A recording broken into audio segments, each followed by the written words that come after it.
Bismillahirrahmanirrahim.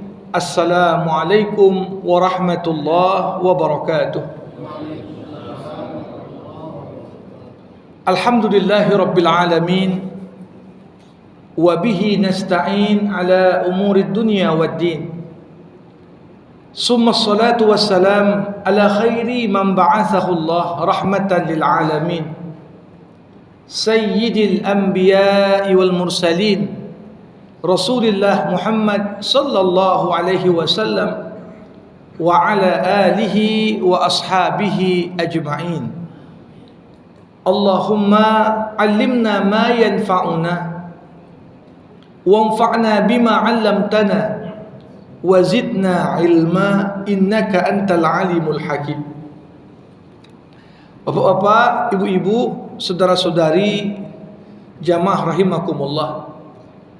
Marilah kita tak hentinya memanjatkan puja dan puji hanya kepada Allah Subhanahu wa taala, pemilik alam semesta beserta segala isinya, yang terus melimpahkan kepada kita semua berbagai nikmat dan karunia. Mudah-mudahan kita semua dapat tergolong hamba-hamba yang pandai bersyukur kepada Allah. Salawat berangkaikan salam kita hadiahkan kepada Rasulullah Muhammad sallallahu alaihi wasallam. Allahumma salli wa sallim wa barik alaihi. Harapan kita tergolong pengikut baginda yang insyaallah mendapatkan syafaat nantinya. Jamaah rahimakumullah, kembali kita berjumpa dalam kajian tafsir surah Al-A'raf. Dan kita telah sampai di pertemuan terakhir pada ayat ke-180. Allah Subhanahu wa taala sampaikan kepada kita, walillahil asmaul husna fad'uhu biha. Allah Subhanahu wa taala memiliki nama-nama yang indah. Bagaimana nama-nama yang indah ini bukan hanya sekedar sarana bagi kita untuk dapat mengenal Allah Subhanahu wa taala dan bermunajat serta menyeru Allah dengan nama-nama yang indah itu. Tapi lebih utama daripada itu semua, bagaimana segala kesempurnaan yang tercermin dari nama-nama Allah hendaklah kita meneladaninya. Dan itu kita jadikan sebagai jalan bagi kita semua untuk mendekatkan diri kepada Allah Subhanahu wa taala. Jamaah rahimakumullah. Hari ini kita akan masuk pada pembahasan ayat ke-181. Allah Subhanahu wa taala berfirman,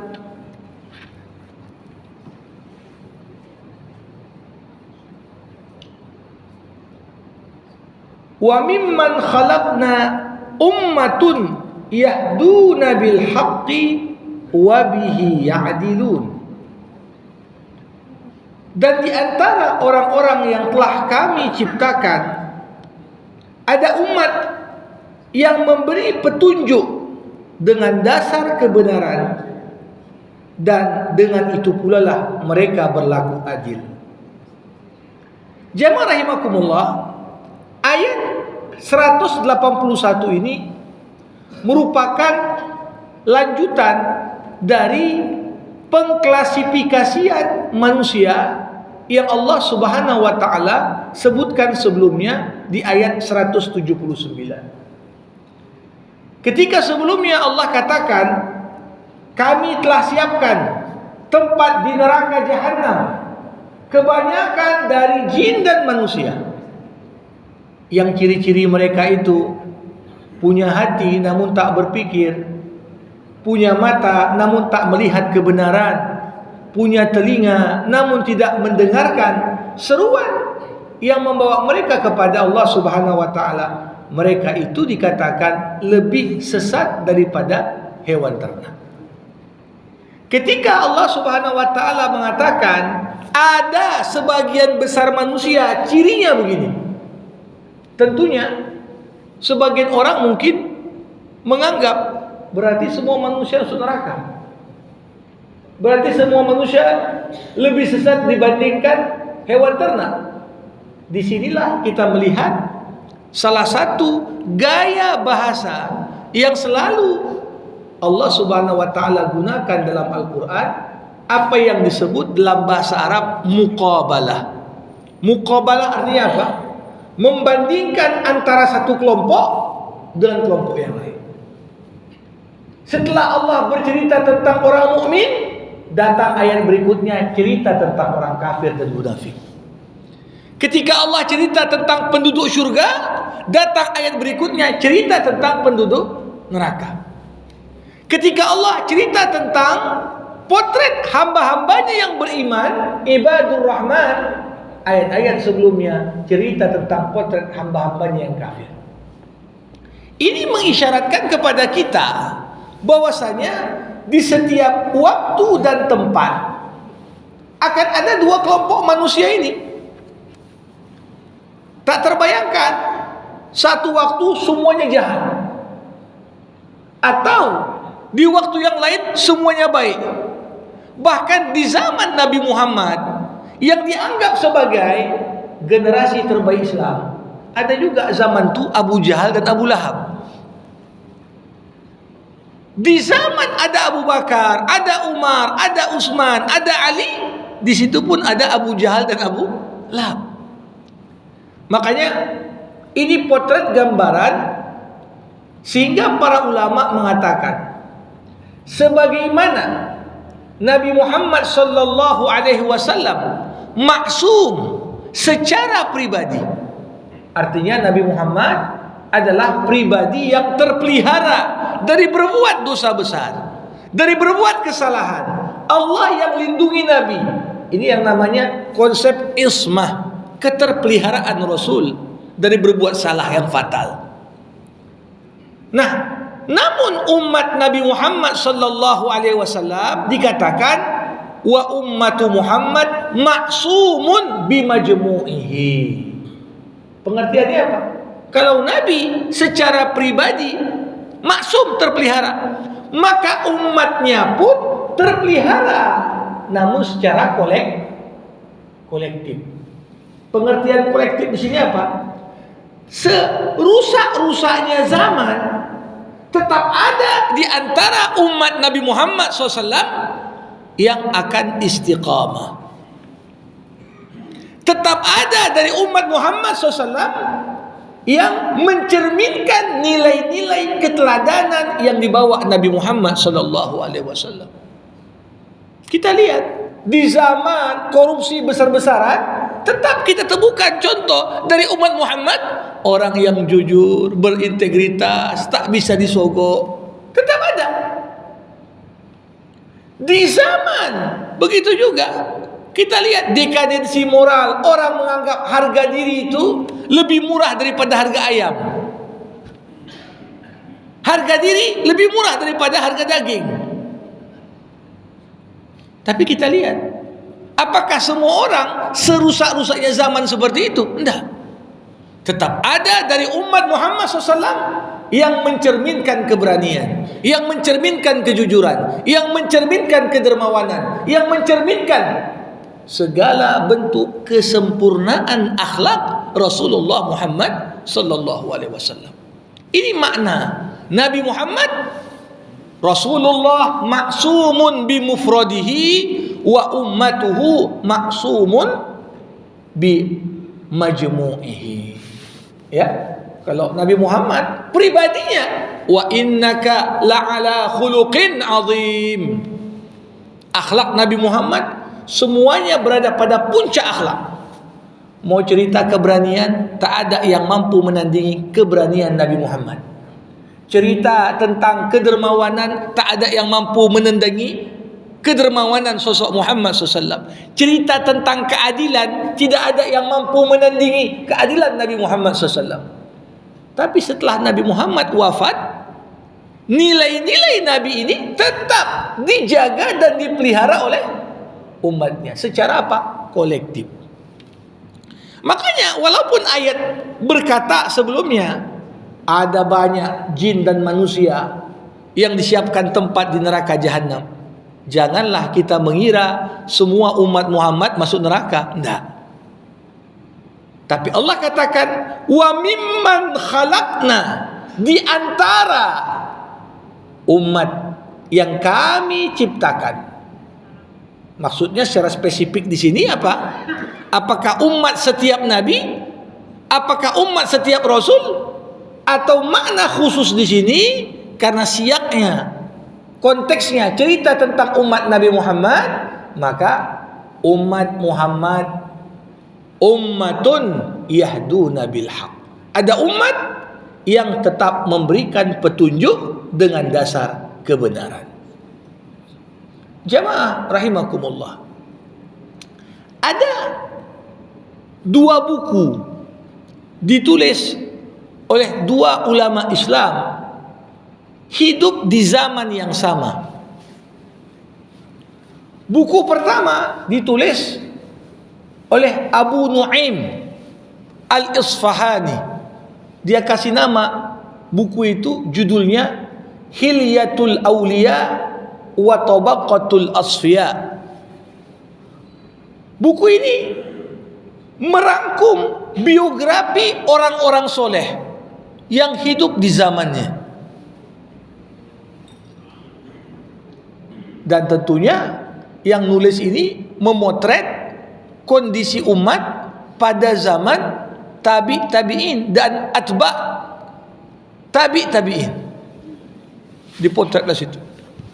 Kalau kita baca buku itu, kesannya seakan-akan di zaman itu macam orang Muslim tu macam malaikat semua. Cerita dia tentang orang ibadah solat malamnya, cerita tentang kedermawanannya, semua aspek positif yang baik diceritakan biografinya dalam buku itu. Namun yang paling menarik, di zaman yang sama ditulis buku yang lain oleh ulama yang berbeda, namanya Abul Faraj Al-Asfahani. Tadi pertama Abu Nu'aim, ada buku kedua Abul Faraj. Judulnya apa? Al-Aghani. Dikumpulkanlah di buku itu biografi orang-orang fasik dan bejat di zaman itu. Kalau kita baca buku ini, kita pikir kalah kebejatan orang zaman sekarang dengan apa yang digambarkan di buku itu. Artinya apa? Sebagaimana ada orang-orang baik di setiap zaman, ada juga orang-orang jahat. Maka dari itu penting kita di sini memahami bagaimana cara Al-Quran membimbing kita untuk menilai. Kalau orang hidup zaman sekarang, yang dia baca si pos Metro Medan aja, berita pembunuhan, berita narkoba, berita ini itu, dipikirnya ini udah zaman paling buruk sepanjang sejarah. Tapi ketika dia lihat berapa banyak pertumbuhan rumah tahfiz, berapa banyak orang-orang yang berhijrah dan bertobat, berapa banyak lahir lembaga-lembaga yang sekarang ingin membantu orang keluar dari riba, keluar dari jeratan pinjol, keluar dari segala aspek yang mengajak mereka kembali pada syariah. Mungkin kita anggap zaman sekarang ini luar biasa kebangkitan Islamnya. Nah, jadi disinilah kita perlu memahami, ya begitulah Allah Subhanahu wa Ta'ala berkehendak. Sunnahnya berlaku di tengah-tengah umat manusia. Tidak ada kelompok yang buruk, kecuali di masa yang bersamaan Allah jaga kelompok yang baik. Bahkan di era kebenaran itu begitu dikdaya, tetap ada juga 1-2 yang buruk. Gak pernah ada sepanjang sejarah semuanya itu baik semua, habis atau punah orang jahat. Gak ada, tetap ada.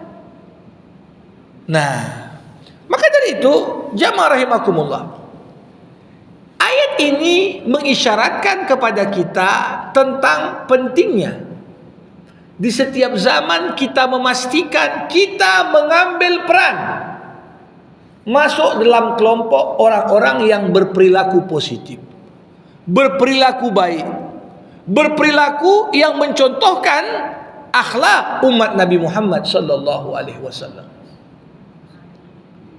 Jadi wa mimman khalaqna ummatun yahduna bil haqq. Apa ciri utama akhlak dari umat Nabi Muhammad sallallahu alaihi wasallam? Dikatakan di sini mereka memberi petunjuk dengan dasar kebenaran. Itulah dia. Pengikut setiap nabi di setiap zaman, di setiap tempat, apa esensi nilai yang mereka perjuangkan? Mereka selalu memberikan petunjuk dengan dasar kebenaran. Jamaah rahimakumullah, kata hak termasuk di antara kosakata yang banyak Allah sebutkan dalam Al-Quran. Bahkan Allah subhanahu wa ta'ala menamakan dirinya di antara nama Allah dalam Asma'ul Husna. Allah menamakan dirinya dengan nama Al-Haq. Apa sebenarnya arti hak? Al-Haq kadang diartikan dengan kebenaran, tetapi hak paling sering dimaknai sebagai lawan dari kebatilan. Kalau kita mau memahami hakikat hak, apa itu hak? Hak mengandung dua makna. Pertama, sesuatu yang benar adalah sesuatu yang tetap. Sesuatu yang benar, sesuatu yang punya tujuan yang jelas. Jadi ketika disebut yahduna bil haq, mereka memberikan petunjuk dengan benar. Pengertiannya apa? Nilai yang diperjuangkan dalam kebenaran sifatnya tetap. Ini beda. Jamaah rahimakumullah, dari zaman Nabi sampai hari kiamat, nilai jujur itu ya tetap sama. Gak ada orang mengatakan, oh bedalah jujur zaman sekarang boleh sikit terima korup. Gak ada. Tidak mungkin berubah kebenaran itu. Ukuran keberanian sama, ukuran kejujuran sama, ukuran kedermawanan sama, dan tak mungkin berubah. Segalanya mungkin berubah, tapi kebenaran gak akan berubah. Maka dari itu, lawan dari hak adalah batil. Kenapa? Karena sifat batil itu innal batila kana zahuqa. Setiap kebatilan pasti sirna, enggak tetap dia. Kebatilan itu identik dengan kesirnaan, hilang. Jemaah rahimakumullah, maka kalau kita perhatikan, sekuat-kuatnya suatu kebatilan, kebatilan itu enggak akan mampu tetap untuk jangka waktu selama-lamanya. Bayangkan, dulu pernah berdiri sebuah negara yang mengusung paham kebatilan. Ternyata umurnya cuma 70 tahun. Apa itu? Uni Soviet. Negara dibangun di atas pondasi apa? Prinsip tidak ada Tuhan. Hidup ini adalah materi. Agama adalah candu bagi masyarakat. Betapa hebatnya dulu persenjataan Uni Soviet. Tahun 70-an bagaimana orang merasakan perang dingin. Ya, karena ada dua poros kekuatan dunia saling berkompetisi. Tapi kalau kita lihat, di mana mereka sekarang? Di mana Uni Soviet sekarang? Mana orang-orang yang dulu mengusung? Masih relevan gak orang mengkaji tentang Stalin, tentang ya tokoh-tokoh Uni Soviet yang dianggap mereka dulu bintang di zamannya? Semua yang sifatnya batil, innal batila kana zahuqa. Tak usah cerita Stalin, tengok apa yang diperjuangkan Abu Lahab, Abu Jahal.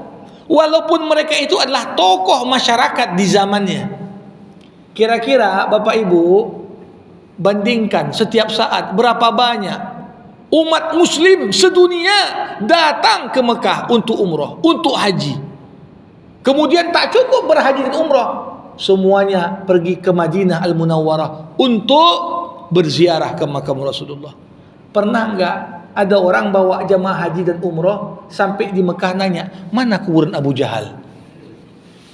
Dilupakan oleh sejarah. Itu makna ketika orang mengusung kebatilan, batil itu enggak tetap sifatnya, sirna. Jadi kalau ada orang mengusung kebatilan, sekarang ya paham-paham aneh-aneh pula, ya udah jelas gagal dan apa ingin dibuat, ini negara harus dibangun di atas paham Jokowisme katanya. Seperti dulu bagaimana Ataturk, Mustafa Kemal merusak Turki,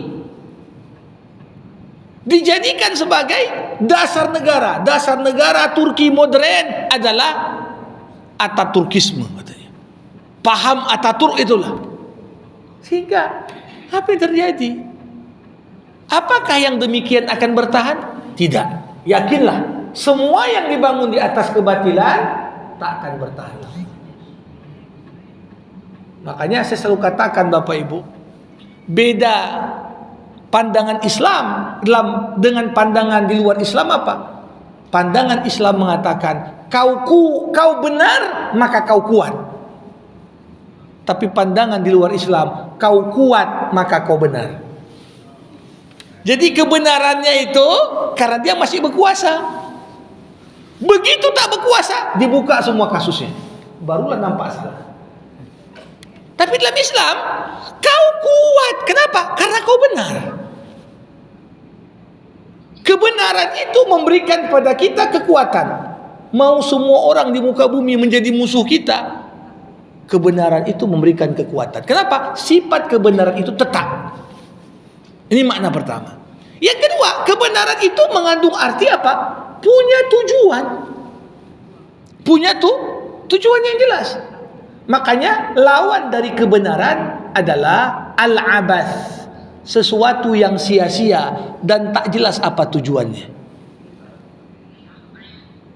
Sesuatu yang gak jelas tujuannya itu akan sirna ujungnya. Jamaah rahimakumullah,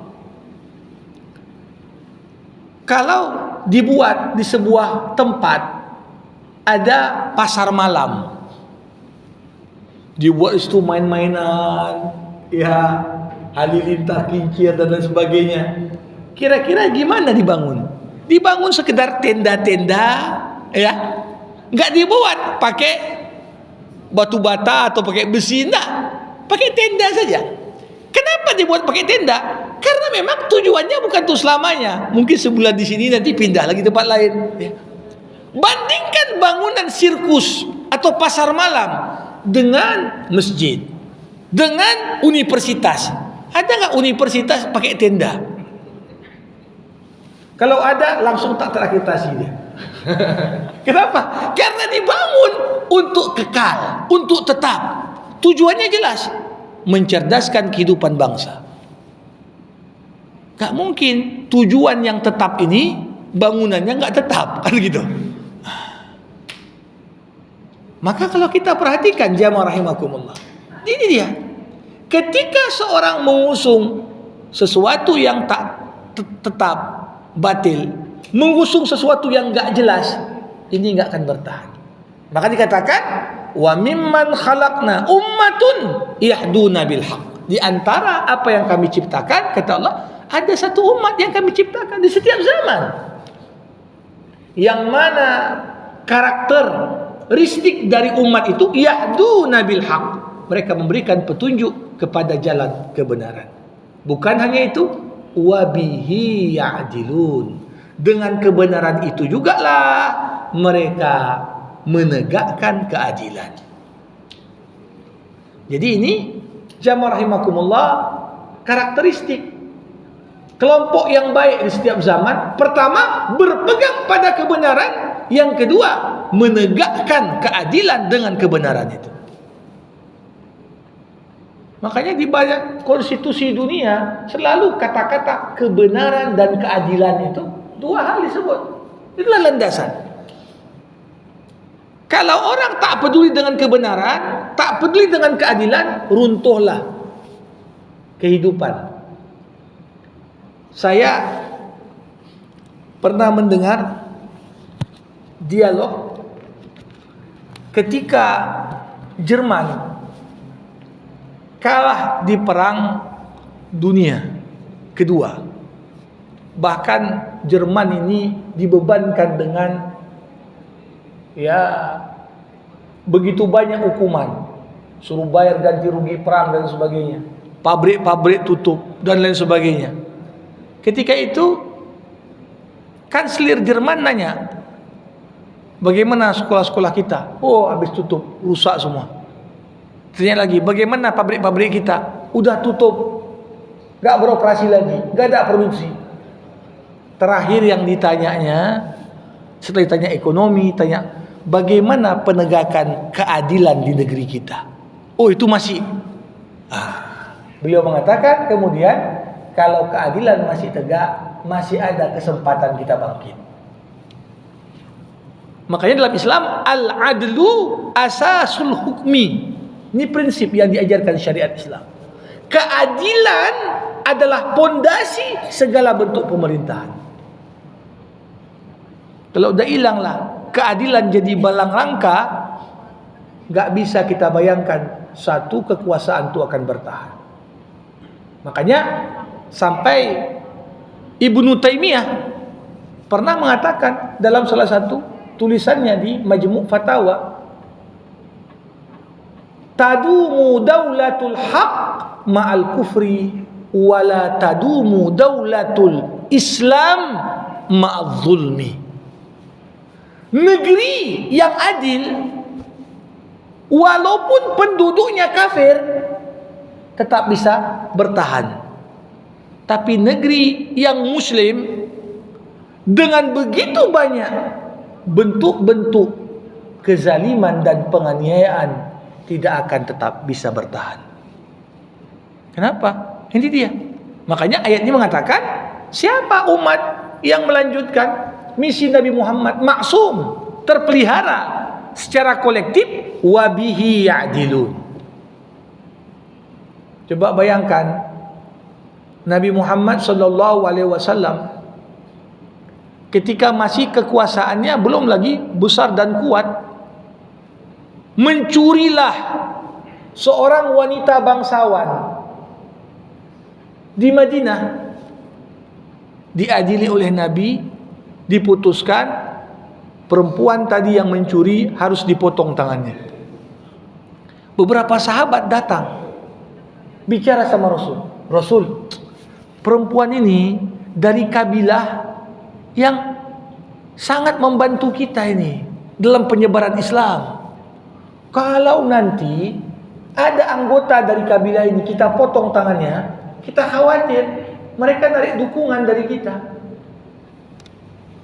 Dan ini bisa jadi fitnah dan ancaman. Jangan-jangan nanti mereka menjadi musuh kita di Madinah. Inilah pertimbangan para sahabat. Tapi apa jawaban Rasulullah Muhammad SAW? Nabi berkata, ketahuilah, sesungguhnya umat-umat sebelum kalian dari ahlu kitab, kalau orang bangsawan mencuri, dibiarkan. Tapi ketika orang miskin dan lemah mencuri, cepat-cepat ditegakkan hukuman. Demi Allah, sekiranya putriku Fatimah mencuri, aku sendiri yang akan contohkan bagaimana aku potong tangannya. Ini kata-kata tegas yang disampaikan Rasulullah Muhammad SAW. Kenapa? Karena memang itulah nilai. Jadi harga umat ini di mana? Dua.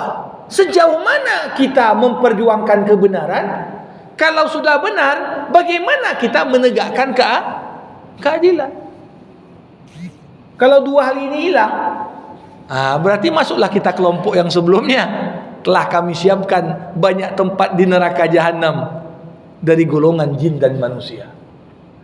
Kenapa? Karena hatinya sudah mati. hilang hati nurani.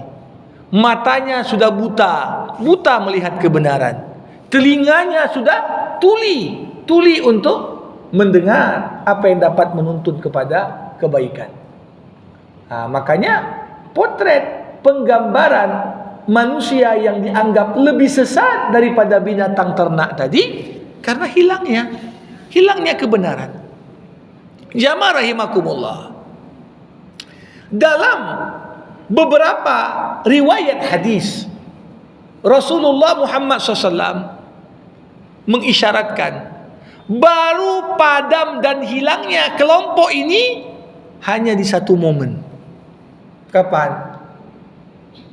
Tatkala kiamat bangkit dan tiba. Selama kiamat masih ada masa, masih adalah kelompok ini.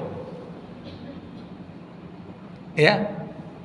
Yang berjihad tetap ada, yang menjunjung tinggi nilai-nilai kebenaran tetap ada.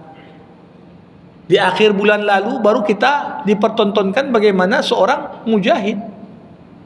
Ya. Tak selalu mujahid itu harus meninggal ketika dia di medan perang. Bahkan ketika dia berdiplomasi untuk perjuangkan, apa yang diperjuangkannya? Bahkan dia terus diintai. Ya, Asyahid Ismail Haniyah ini jadi potret. Di zaman kita krisis keteladanan masih nampak ditunjukkan Allah, ini ada orang. Apa yang tak dia korbankan tuh agamanya. Bahkan di hari raya pun anak dan cucunya dirudal. Anak dan cucunya pun dirudal. Jadi seakan-akan bukan hanya ngomong saja dia, aku dah wakafkan hidupku untuk agama. Memang sudah betul terbukti. Ya. Jamaah rahimakumullah. Jadi ini ayat 181 yang begitu syarat dengan makna. Nah, selanjutnya Allah justru mengatakan, walladzina kadzdzabu biayatina sanastadrijuhum min haitsu la ya'lamun. Kalau tadi orang yang berjuang untuk menegakkan kebenaran, untuk menegakkan keadilan, mereka itu jelas kelompok yang istimewa. Tapi di sisi lain, dan orang-orang yang mendustakan ayat-ayat kami akan terapkan pada mereka yang namanya istidraj. Apa itu? Kami biarkan mereka berangsur-angsur menuju pada kebinasaan dari arah yang mereka tak sadari. Dalam akidah kita tahu prinsip rezeki itu berbanding lurus dengan ketaatan. Makin taat, insya Allah makin lancar rezeki. Tapi prinsip ini kadang-kadang Allah buat pengecualian. Ada kasus-kasus makin tak solat makin lancar rezeki. Makin pandai nipu makin menanjak karir. Dia merasa, bagus juga nipu ini gitu ya. Berkuasanya dia, ya kan? Dia merasa, semuanya karir aman saja. Ini tak sadar dia. Kami giring dia berangsur-angsur menuju kebinasaan. Seakan-akan Allah ingin katakan, kalau kau di posisi sekarang masih enggak terlalu tinggi, jatuh enggak sakit kali. Dibiarkan naik hingga dia berada di puncak dan lupa diri, disitulah momen Allah campakkan dia dari atas. Ini makna istidraj. Kalau cuma dia berada di lantai 2, nggak sakit kali dia. Disuruh naik ke lantai 3, lantai 4, lantai 5, sampai lantai 36. Kalau masih ada lantai lagi pun tambah lagi. Di saat dia merasa, nggak ada lawanku ini, aku paling berkuasa, muncullah kata-kata seperti yang dikatakan Fir'aun. Apa kata Fir'aun? Alaysa li mulku Misr? Bukankah aku pemilik semua ini? Aku yang mempermainkan aturan, aku yang rubah segalanya yang kuinginkan. Tapi mereka tak sadar, sanastadrijuhum min haitsu la ya'lamun. Kami giring dia. Nampak zahirnya karir makin moncer. Nampak zahirnya kekuasaan makin kuat. Tapi jalan menuju kebinasaan mengintai dirinya dari arah yang tak pernah dia sangka-sangka. Makanya jamaah rahimakumullah, kalau kita lihat bahkan di zaman Fir'aun simbol kejahatan dan kekufuran. Ada dalam Al-Quran itu nama surah Al-Mu'min. Surah Al-Mu'min. Kadang-kadang di beberapa mushaf disebut juga dengan surah Ghafir. Kadang-kadang disebut surah Al-Mu'min. Al-Mu'min ini siapa? Di surah itu diceritakan bahkan tanpa diketahui dan disadari Fir'aun, di dalam istananya itu ada orang-orang beriman pengikut Musa yang udah menyusup sampai di istananya. Dan mereka itu baru nunjukkan jati dirinya apa? Di momen krusial itulah juga yang mempercepat jatuhnya Fir'aun. Fir'aun pikir semua udah kubeli loyalitasnya. Fir'aun merasa ditawari A, ditawari B, ditawari C, semuanya udah kita atur itu. Tapi ternyata Allah bayangkan sama kita. Ada surah Al-Mu'min. Maka dari itu, jamaah rahimakumullah, kalau Allah dalam sebuah hadis qudsi dikatakan, "Idza aradallah idfadha kulli amrin akhadha min kulli dhi lubbin lubbah." Kalau Allah ingin jalankan satu ketentuannya, maka Allah akan tarik kecerdasan dari orang cerdas. Secerdas apapun dia, kalau memang sudah qadarullah di situ, kita tengok kok bodoh kayak kawan ini. Dia lakukan sebuah kesalahan fatal yang berakibat pada jatuhnya dia dengan kejatuhan yang begitu menghinakan. Jamaah rahimakumullah. Jadi ini harus kita renungkan ayat-ayat seperti ini. Walladzina kadzdzabu biayatina. Orang-orang yang dustakan ayat-ayat kami, tak percaya dengan janji kami, dia dustakan hari pembalasan. Kami akan biarkan dia berangsur-angsur terus berjalan menuju kebisaan dari sisi yang tidak pernah dibayangkan dan diketahuinya. Dan yang paling menarik adalah ayat penutup jumpa kita hari ini. Allah katakan, wa umli lahum inna kaidi matin. Aku berikan tenggat waktu kepada mereka. Sesungguhnya rencanaku ini sangat teguh, kata. Jamaah rahimakumullah. Jadi kata-kata wa umli lahum ini mengisyaratkan di antara hikmah dan kebijaksanaan Allah, tidak semua orang yang berbuat jahat langsung dibayar cash. Hari pagi dia buat jahat, langsung sorenya dibayar hukuman. Enggak. Umli lahum. Ku kasih tenggat waktu. Dilihat kawan ini sadar enggak ya? Kawan ini mau beristighfar dan bertaubat enggak dengan kesalahannya? Makanya kalau kita melihat jamaah rahimakumullah, jarang sekali orang berbuat salah langsung Allah permalukan. Dulu ada di zaman Umar bin Khattab pencuri. Setelah beraksi tertangkap. Umar bawa ke pengadilan, diadili. Di antara pembelaan si pencuri untuk dirinya, dia bilang, "Wahai khalifah, ampuni aku. Ini mencuri kali pertama ini." Nah, aku langsung ketahuan. Apa jawaban Umar? Kau dusta. Kalau ini pertama kali, Allah tak akan mempermalukanmu. Kalau sudah ketahuan, dipermalukan di hadapan orang banyak, ini minimal 8 kali nih, kata Umar. Tapi gak ketahuan sebelumnya. Kenapa? Kalau kita buat salah pertama kali, Allah masih tutup mata. Dalam pengertian apa? Bukan artinya nggak dihisab, dihisab. Tapi Allah masih kasih kesempatan. Jangan-jangan si fulan ni mau istighfar. Jangan-jangan si fulan ni mau bertobat. Jangan-jangan si fulan ni mau balikkan barang curiannya. Sekali, dua kali, masih tahan Allah. Wa umli lahum. Ku berikan tenggat waktu. Berapa lama tenggat waktu ini? Ya berbeda. Berbeda-beda antara satu dengan yang lain. Yang jelas Allah tidak akan langsung mempermalukan hambanya.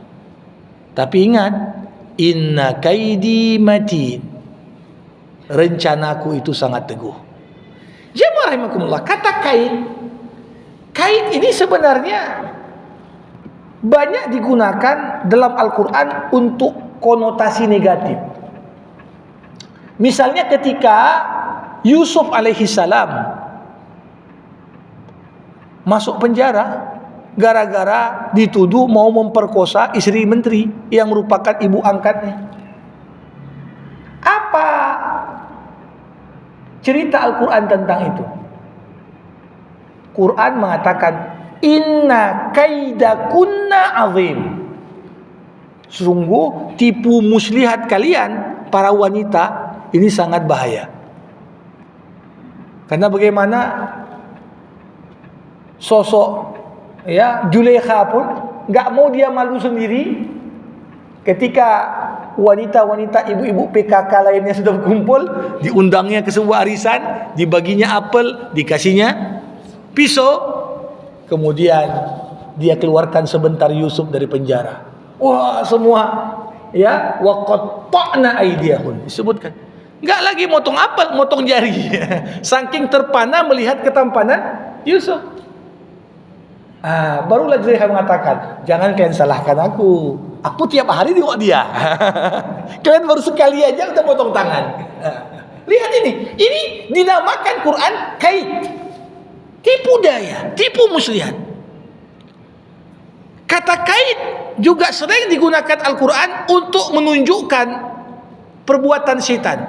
Inna kaidash syaitan kana dha'ifa. Sesungguhnya tipu daya syaitan itu adalah lemah. Tipu daya syaitan hanya bisa memakan korban dari orang-orang yang gak beriman. Orang-orang beriman gak mempan dengan tipu daya syaitan. Namun yang menarik, kenapa Allah Subhanahu wa ta'ala menggunakan kata kait untuk menunjukkan perbuatannya? Padahal kata kait ini biasanya Bapak Ibu, orang yang menggunakan tipu daya itu siapa? Biasanya orang lemah. Orang yang kuat nggak perlu pakai tipu daya, ben langsung aja dia, gitu kan? Siapa orang pakai tipu daya? Ketika kita menganggap aku nggak mungkin menghadapi dia langsung, maka kita pakailah strategi, kita pakailah tipu muslihat, kita pakailah perencanaan tersembunyi. Biasanya begitu. Nah, di sini menarik, kenapa Allah Subhanahu wa taala menggunakan inna kaidi matin? Kenapa Allah enggak mengatakan hukumanku itu berat langsung? Tapi kenapa? Rencanaku. Rencana di sini tipu muslihatku, tipu dayaku. Jamaah rahimakumullah. Ada dalam gaya bahasa Al-Quran, dan ini bagian dari gaya bahasa Arab yang namanya musyakalah. Musyakalah. Musyakalah ini artinya apa? Allah Subhanahu wa taala terkadang menggunakan satu kata sebagai padanan kata yang digunakan oleh orang yang mendustakannya. Di surah Al-Baqarah, orang-orang munafik disifati Allah, yukhadi'unallah wa huwa khadi'uhum. Orang-orang munafik mau nipu Allah, padahal sebenarnya Allah yang sedang nipu mereka. Tapi Allah nipu mereka pengertian bukan Allah ini sifatnya buruk, tidak. Karena kalian suka nipu, kalian dibalas dengan jenis hukuman dari perbuatan yang kalian buat. Apa pengertian Allah menipu mereka? Ketika Allah perintahkan kepada orang-orang beriman tetap memperlakukan orang munafik di dunia berdasarkan yang zahir. Orang munafik meninggal, kita sholat kan enggak? Ya tetap sholat, karena zahirnya dia muslim. Tapi semua fasilitas muslim di akhirat dia enggak dapat. Fasilitas muslim di akhirat dia enggak dapat. Berarti bukan dia yang nipu Allah, dia yang kena tipu. Dia merasa dirinya tetap muslim, padahal dia enggak lagi muslim di sisi Allah. Begitu juga di sini. Orang-orang yang dikatakan tadi mendustakan, orang-orang kafir ini banyak gunakan tipu daya. Banyak gunakan tipu daya. Tak sejauh-jauh lah. Kadang-kadang simbol-simbol agama pun dipakai sebagai tipu daya. Untuk meraup suara kah, untuk supaya orang condong kepada dia kah, dan lain sebagainya. Nah, jadi segala perbuatan buruknya termasuk melecehkan agama, memperjualkan simbol-simbol agama. Allah Subhanahu wa taala ingin gambarkan segala penipuan yang kau buat, ujungnya kau sendiri yang kena tipu. Kau merasa karirmu makin menanjak, masa depanmu makin cerah, dan Allah biarkan engkau berpandangan seperti itu. Tapi ternyata itu semua hanyalah fata morgana. Makin berkembang karirnya, sedangkan dia sedang menuju kepada kebinasaan. Ini yang dimaknai dengan kaidi. Bukan orang kafir menipu Allah, tapi Allah lah yang sedang membuat mereka lalai dan tak sadar ancaman kebinasaan sedang mengintai mereka semua. Mudah-mudahan Allah Subhanahu wa taala lindungi kita dari segala tipu daya yang ada. Jauhkan kita dari istidraj. Dan tentunya semua orang yang diuji Allah, ditegur Allah ketika dia melakukan sebuah kesalahan, itu tanda Allah cinta sama dia. Saya selalu berulang-ulang sampaikan di majelis ini, kalau seorang pasien datang ke dokter, didiagnosa oleh dokter, penyakitnya masih mungkin disembuhkan, banyak kali treatment dokter, bahkan dokternya pun cerewet sama dia. Jangan makan nih, jangan makan itu, minum obatnya rutin. Kenapa? Karena masih mungkin sembuh. Begitu juga kita begitu nggak sholat, kita rasakan kok nggak enak, hati galau. Ini cara Allah supaya menuntun kita jangan tinggalkan sholat. Tapi kalau udah pasien kena kanker stadium 4, datang ke dokter, walaupun pasien tadi peduli kali pada kesehatannya, dokter, apa pantangan saya makan, apa yang tak boleh saya makan, dokter pun bilang makan aja pak selagi sempat katanya. Inilah dia maknanya istidraj tadi. Kau mau buat apa aja, silakan buat, silakan buat. Sampai pada sebuah titik kita nggak mau buat lagi pun, Allah mengatakan udah terlambat. Sekarang masa kau jatuh dihantam ke bawah. Begitulah potret gambaran. Mudah-mudahan bermanfaat. Mohon maaf atas segala kekurangan. Kita buka diskusi. Kita terima 1-2 pertanyaan. Silakan. Waalaikumsalam warahmatullahi wabarakatuh. Jadi kita menjadi sifat Allah al-haq dan adil. Allah itu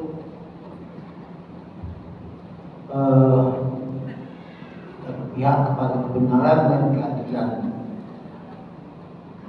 Pada zaman kita sekarang ini sudah bahkan JKB itu bisa makan orang dengan Fir'aun.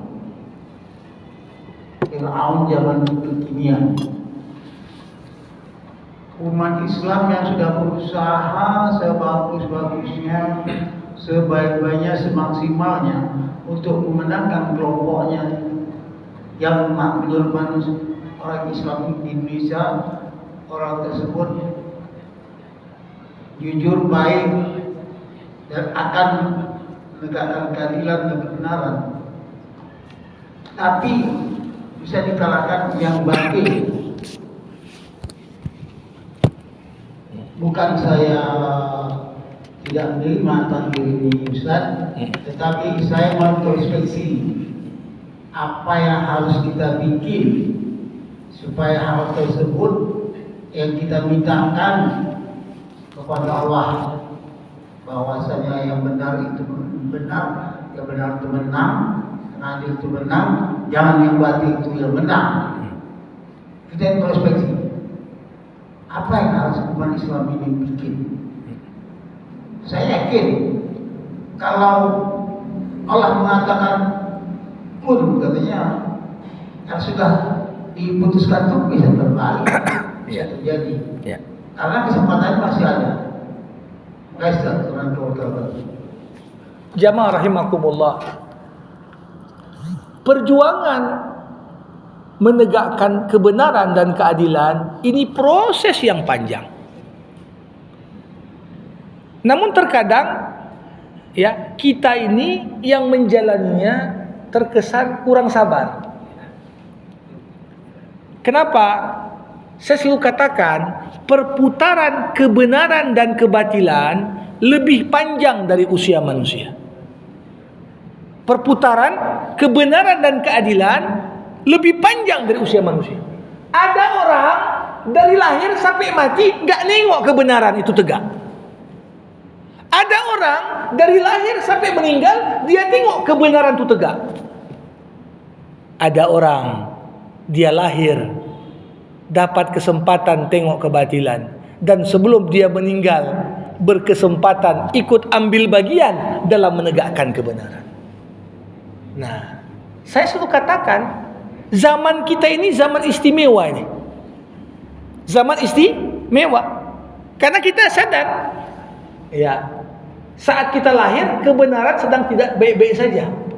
Cuma pertanyaannya, dengan usia kita yang terbatas, masih sempat nggak nengok kebenaran itu tegak? Nah, di sini. Jadi kalau dikatakan, nih kok gimana kita udah berusaha berjuang? Nah, ada hitung-hitungan bagaimana kemudian pertolongan Allah dan kemenangan itu baru turun. Kalau hitung-hitungan ini belum dapat, gak akan turun. Mau berdoa kita depan multazam rame-rame, mau sholat istighosah kita di seluruh dunia di saat bersamaan rame, Allah Subhanahu wa taala punya sunnah, aturan main. Kalau aturan main ini gak terpenuhi, mau berdoa sampai berbuih pun Allah gak akan wujudkan. Apa aturan mainnya? Allah katakan, maka Allah liyadharal mu'minin ala ma hum alaih hatta yamizal khabis minat tayyib. Allah enggak akan biarkan orang-orang beriman tetap dalam kondisi mengenaskan, kondisi tak enak, tak baik di mana mereka berada sampai bisa terseleksi dengan jelas mana yang baik dan mana yang buruk. Jadi kalau kumpul orang-orang paling besar Allahu Akbar, Allahu Akbar, Allahu Akbar, apa itu jaminan semuanya itu paham makna Allahu Akbar? Enggak. Belum turun kemenangan karena belum terseleksi yang memperjuangkan kebenaran. Jadi Bapak Ibu, selalu kebenaran itu menang bukan karena yang ngusungnya banyak, enggak. Sejarah saya sampai nulis di beberapa artikel saya. Kalau kita lihat di zaman Nabi, untuk membawa perubahan perbaikan yang dibutuhkan bukan 100% orang baik, cukup 2% saja. Tapi memang kualitasnya kualitas iman yang sebenarnya. 2% ini yang akan jadi trendsetter, yang bawa tren. Sekarang kenapa kita yang buat tren ini orang-orang yang gak betul semua. Yang viral apa? Joget-joget. Yang viral apa? Hal-hal receh yang gak ada nilainya. Tapi justru orang-orang yang berpikiran luas seperti tidak hadir untuk membuat sebuah tren. Dibutuhkan 2%. Orang yang paham betul apa yang diperjuangkannya. Makanya kadang-kadang Allah jadikan momen si fulan mati syahid. Itu momen seperti titik-titik fase tertentu untuk kembali menyadarkan. Pertanyaannya, kenapa dia dibunuh? Dia dibunuh karena diharapkan oleh pihak yang membunuh supaya padam semangat perlawanan. Tapi mati satu tumbuh 1000, itu yang harusnya dibuat. Kan begitu? Sehingga kembali muncul. Jadi kenapa kita udah berusaha kok belum juga nampak? Ya, itu dia. Dalam pandangan Allah belum terkonsolidasi kelompok mukmin yang berkualitas yang 2% tadi.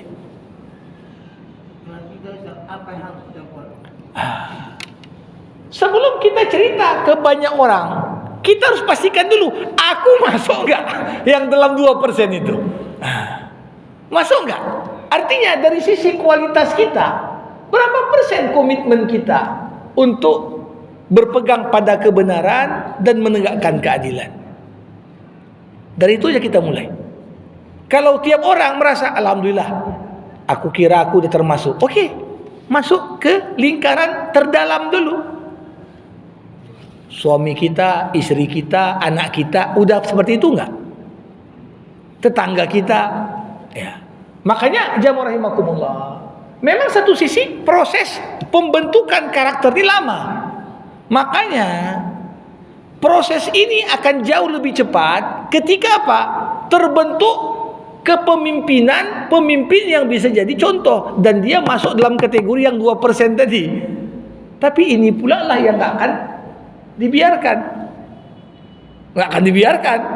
Ya, kami pun udah capek juga ini gitu. Enggak akan membiarkan ya kami dipimpin yang 2% tadi.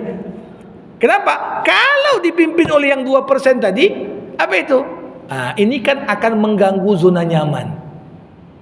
Ganggu bisnisnya, ganggu main-mainannya selama ini, ganggu ya mungkin hak pengelolaan tambang yang selama ini dinikmati kayak gitu kan. Jadi itu dia. Tapi sebelum terwujud itu kita berangkat dari diri kita masing-masing. Jangan kita ya, salah satu bahaya yang paling banyak muncul tengah umat Islam sekarang, umat Islam ini berpikirnya apa? Saking pesimisnya, seakan-akan perubahan tinggal tunggu Imam Mahdi turun. Itu aja dia. Kapanlah Imam Mahdi turun gitu. Padahal yang demikian itu membuat kita akhirnya enggak berusaha dalam batasan yang kita mampu. Buat apa yang bisa? Perbaiki diri, perbaiki keluarga, perbaiki masyarakat. Istaqimu yustaqamu bikum. Kalau kau istiqomah, keistiqomahanmu itu akan menular kepada orang-orang di sekitarmu. Jadi yang menular itu bukan hanya dekadensi moral. Pinjol menular itu. Ya kan? Waduh, lagi susah. Oh, ada kami gitu ya. Ini ada kami. Berapa nomor HP-mu? Oh, coba cek nih berapa bisa kau dapat. Oh, kau boleh ngutang nih gitu ya. Malah diajarin orang bangga bisa ngutang. 50 juta kau bisa ngutang. Lebih parah lagi ketika uang kuliah tunggal mahal, enggak apa-apa kan ada pinjaman online gitu ya. Apalah nasib. Ya, kaum cerdik pandai. Ini kaum cerdik pandai yang tamat kuliah aja tidak kena pinjol. Ini kadang-kadang terbeli integritasnya gara-gara kebutuhan. Konon pula orang tamat udah berutang di situ. Maka tidak akan ada orang yang cerdik pandai kecuali dimainkan atau dikontrol oleh siapa yang memberinya utang. Kau jangan pokal kali, ingat utangmu masih banyak katanya. Itu kan, jangan kau kritik. Kenapa? Utangmu masih banyak. Coba bayangkan. Jadi jamaah rahimakumullah, disinilah kalau kita perhatikan ini tantangan kita semua. Ya. Alhamdulillahirabbil alamin. Hamdan yuwafi ni'amah wa yukafi'u mazidah. Ya Rabbana lakal hamdu kama yanbaghi li jalali wajhikal karim wa li 'azimi sultanik. Allahumma salli ala sayyidina Muhammad wa ashghilil zalimin bil zalimin wa akhrijna min bainihim salimin. Allahumma walli alaina khiyarana Allahumma rzuqna imaman adila wa la tusallit alaina bi dhunubina man la yakhafuka wa la yarhamuna. Allahumma khtim lana bi husnil khatimah wa la takhtim alaina illa bi husnil khatimah. Allahumma aslih lana dinana alladhi huwa ismatu amrina wa aslih lana dunyana allati fiha ma'ashuna wa aslih lana akhiratana allati ilaiha ma'aduna waj'alil hayata ziyadatan lana fi kulli khair waj'alil mauta rahatan lana min kulli syarr. Allahumma taqabbal minna innaka antas samiul alim wa tub alaina innaka antat tawwabur rahim. Allahumma ansur ikhwanana al-mujahidin fi kulli makan ya rabbal alamin. Rabbana atina fid dunya hasanah wa fil akhirati hasanah wa qina adzaban nar. Wa sallallahu ala sayyidina Muhammad wa ala alihi wa sahbihi ajma'in walhamdulillahi rabbil alamin. Terima kasih. Assalamualaikum warahmatullahi wabarakatuh.